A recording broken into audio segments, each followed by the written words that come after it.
ನಮಸ್ಕಾರ ಎಲ್ಲ ವೀಕ್ಷಕರಿಗೂ. ಬನ್ನಿ ಅಮ್ಮನ ಅಪ್ಪಗೆ ಚಾನಲ್ಗೆ ತಮ್ಮೆಲ್ಲರಿಗೂ ಸ್ವಾಗತ. ನಾವು ಕಳೆದ ವಿಡಿಯೋದಲ್ಲಿ ಅರ್ಧ ಪದ್ಮಾಸನ ಮತ್ತು ವಜ್ರಾಸನ ಹಾಕೋದು ಹೇಗೆ ಅಂತ ಕಲ್ತಿದ್ದೀವಿ. ನಾನೀಗ ವಜ್ರಾಸನದಲ್ಲೇ ಕೂತಿದ್ದೀನಿ.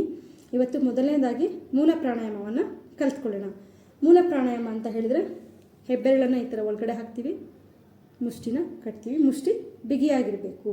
ನೀವು ಮಗು ಹುಟ್ಟಿದಾಗ ನೋಡಿರಬೇಕು, ಇದೇ ಥರ ಮುಷ್ಟಿ ಇಟ್ಕೊಂಡಿರುತ್ತೆ. ಮಗುದು ಮುಷ್ಟಿ ಬಿಡಿಸೋದೇ ಭಾಳ ಕಷ್ಟ ಆಗುತ್ತೆ, ಅಷ್ಟು ಬಿಗಿಯಾಗಿ ಹಿಡ್ಕೊಂಡಿರುತ್ತೆ.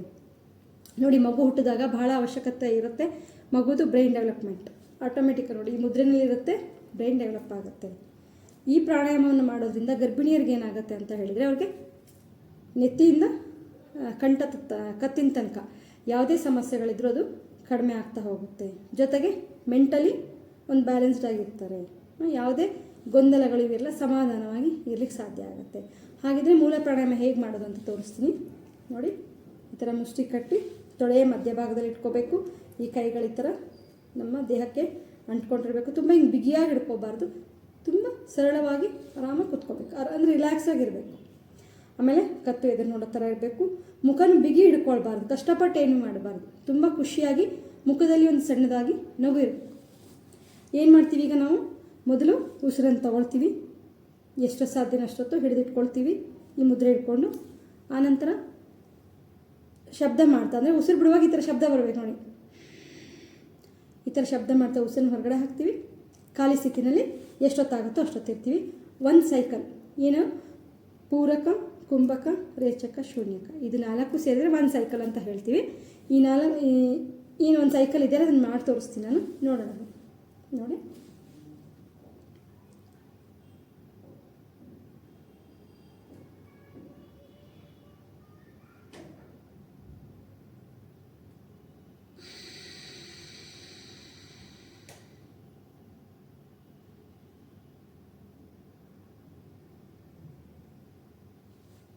ಒಂದು ಸೈಕಲ್ ಆಯಿತು. ಇದು ಒಬ್ಬೊಬ್ರದ್ದು ಒಂಥರ ಕೆಪಾಸಿಟಿ ಇರುತ್ತೆ. ಇದನ್ನು ಕಷ್ಟಪಟ್ಟು ಉಸಿರು ಹಿಡ್ಕೋಬೇಕಂತಿಲ್ಲ, ನಿಮ್ಗೆ ಎಷ್ಟೊತ್ತು ಸಾಧ್ಯನೋ ಅಷ್ಟೊತ್ತು ಉಸಿರನ್ನು ಹಿಡಿದಿಟ್ಕೊಳ್ಬೇಕು, ಆನಂತರ ಬಿಡಬೇಕು. ನಾವೀಗ ಕಲ್ತ್ಕೊಂಡ್ವಿ ಮೂಲ ಪ್ರಾಣಾಯಾಮದಿಂದ ಏನೇನು ಲಾಭಗಳಿದೆ ಅಂಥೇಳಿ.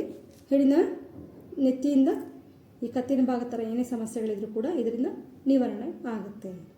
ನೆಕ್ಸ್ಟ್ ಇನ್ನೊಂದು ಪ್ರಾಣಾಯಾಮ ಅಂತ ಹೇಳಿದರೆ ಸಚ್ಚಿನ್ಮಯ ಅಂತ ಹೇಳಿ. ಸಚ್ಚಿನ್ಮಯ ಪ್ರಾಣಾಯಾಮ ಹೇಗೆ ಮಾಡೋದು ಅಂತ ಹೇಳಿದರೆ ನೋಡಿ, ಇವೆರಡು ಹೆಬ್ಬೆರಳು ಮತ್ತು ಹೆಬ್ಬೆಟ್ಟು ಮತ್ತು ಈ ತೋರೆ ಬೆರಳು, ಇವುಗಳನ್ನು ಈ ಥರ ಕೂಡಿಸ್ಕೋಬೇಕು ನೋಡಿ. ಟಿಪ್ಸ್, ಫಿಂಗರ್ ಟಿಪ್ಸ್ ಅಂತ ಹೇಳ್ತೀವಲ್ಲ, ಬೆರಳು ತುದಿಗಳನ್ನ ಈ ಥರ ಕೂಡಿಸ್ಕೊಂಡು, ಇದು ಸ್ವಲ್ಪ ಬಿಗಿಯಾಗಿರಬೇಕು. ಆಮೇಲೆ ಈ 3 ಬೆರಳುಗಳನ್ನು ಈ ಥರ ಮಡ್ಚ್ಕೋತೀವಿ ನೋಡಿ. ಇದಕ್ಕೇನು ಹೇಳ್ತೀವಿ, ಸಚ್ಚಿನ್ಮಯ ಪ್ರಾಣಾಯಾಮ. ಬನ್ನಿ ಇದನ್ನೊಂದು ಸರಿ ಮಾಡೋದು ತೋರಿಸ್ತೀನಿ ನಿಮಗೆ. ಇದರ ಲಾಭಗಳನ್ನ ನಂತರ ಮಾತಾಡೋಣ. ಸೇಮ್ ತೊಡೆ ಮಧ್ಯಭಾಗದಲ್ಲಿ ಈ ಥರ ಇಟ್ಕೋಬೇಕು,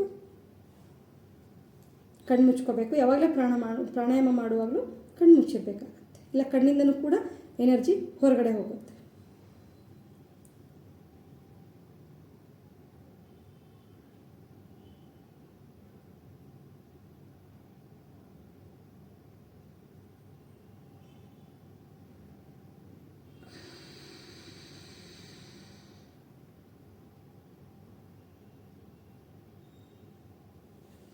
ನೋಡಿದ್ವಲ್ಲ, ಈ ಪ್ರಾಣಾಯಾಮ 10 ಆವೃತ್ತಿಗಳನ್ನ ಮಾಡ್ತೀರಾ. ಮಾಡಿಬಿಟ್ಟ ನಂತರ ಒಂದೇ ಸರಿ ಕಣ್ಣನ್ನು ಬಿಡಬಾರ್ದು.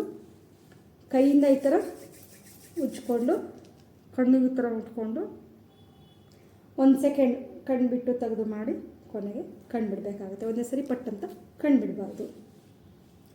ಇವಾಗ ನಾವು ಕಲ್ತಿದ್ದು ಸಚ್ಚಿನ್ಮಯ ಪ್ರಾಣಾಯಾಮ. ಹೇಳಿದ ಈ ಮುದ್ರೆ ಇಟ್ಕೊಂಡು ಮಾಡ್ತೀವಿ.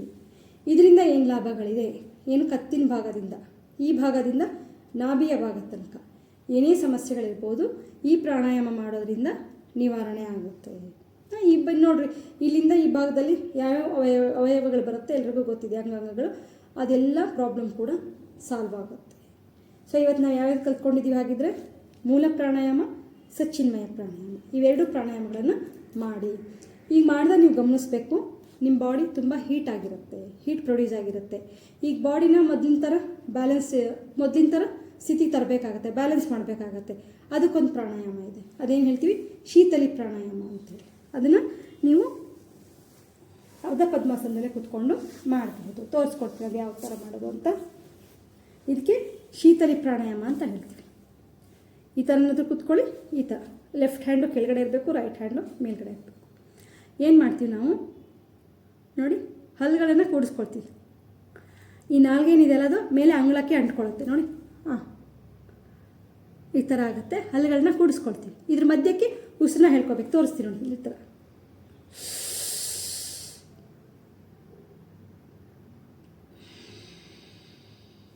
ಇಷ್ಟೇ. ಏನು ಮಾಡ್ತೀವಿ, ಫಸ್ಟು ಹಲ್ಲುಗಳನ್ನ ಕೂಡಿಸ್ಕೊಳ್ಳಿ. ನಾಲ್ಗೆ ಮೇಲ್ಗಡೆ ಅಂಗ್ಲಕ್ಕೆ ಹತ್ತಿರುತ್ತೆ.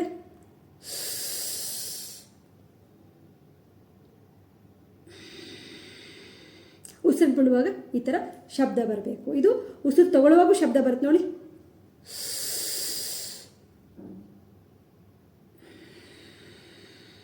ಉಸಿರನ್ನು ಬಾಯಿ ಮೂಲಕ ತಗೊಳ್ತೀವಿ, ಮೂಗಿನ ಮೂಲಕ ಬಿಡ್ತೀವಿ. ತುಂಬ ಸರಳವಾಗಿದೆ.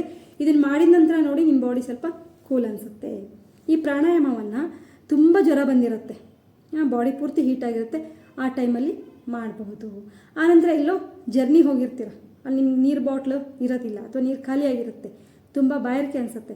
ಆಗ ಕೂಡ ಈ ಶೀತಲಿ ಪ್ರಾಣಾಯಾಮ ಮಾಡಿದರೆ ಸ್ವಲ್ಪ ಹೊತ್ತು ಇನ್ನು ಬಾಯಾರಿಕೆನ ಮುಂತಳ್ಬೋದು. ಸೊ ಇವತ್ತು ನಾವು ಯಾವ್ಯಾವ್ದು ಕಲ್ತ್ಕೊಂಡಿದ್ದೀವಿ ಆಗಿದ್ರೆ, ಮೂಲ ಪ್ರಾಣಾಯಾಮ, ಸಚಿನ್ಮಯ ಪ್ರಾಣಾಯಾಮ ಮತ್ತು ಶೀತಲಿ ಪ್ರಾಣಾಯಾಮ.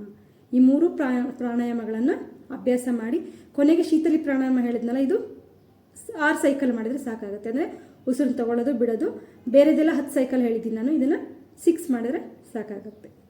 ಸೊ ಈ ಪ್ರಾಣಾಯಾಮಗಳಲ್ಲಿ ಏನೇ ಕನ್ಫ್ಯೂಷನ್ಸ್ ಇದ್ದರೆ, ಮಾಡಿದ ನಂತರ ನನಗೇನು ಅನ್ನಿಸ್ತಾ ಇಲ್ಲ ಅಂತ ಫೀಲ್ ಆದರೆ ನನಗೆ ಖಂಡಿತ ಕಾಲ್ ಮಾಡಿ ಅಥವಾ ಕಮೆಂಟ್ಸ್ ಮಾಡಿ, ನಾನು ಅದಕ್ಕೆ ಆನ್ಸರ್ ಮಾಡ್ತೀನಿ. ಏನು ಸಮಸ್ಯೆ ಅಂಥೇಳಿ ನಿವಾರಣೆ ಮಾಡಿಕೊಡ್ತೀನಿ. ಆನಂತರ ಇದು ಎಲ್ಲ ಗರ್ಭಿಣಿಯರಿಗೂ ಅವಶ್ಯಕತೆ ಇದೆ. ಯಾರ್ಯಾರು ಗರ್ಭಿಣಿಯರಿದ್ದಾರೋ ಅವ್ರಿಗೆಲ್ಲನೂ ಈ ವಿಡಿಯೋನ ಶೇರ್ ಮಾಡಿ, ಸಬ್ಸ್ಕ್ರೈಬ್ ಮಾಡಿ. ಬರುವಂಥ ವಿಡಿಯೋಗಳು ಅತಿ ಶೀಘ್ರದಲ್ಲಿ ನಿಮಗೆ ತಲುಪುತ್ತೆ. ಸರ್ವೇ ಜನ ಸುಖಿನೋ ಭವಂತು. ನಮಸ್ಕಾರ ಎಲ್ಲ ವೀಕ್ಷಕರಿಗೂ.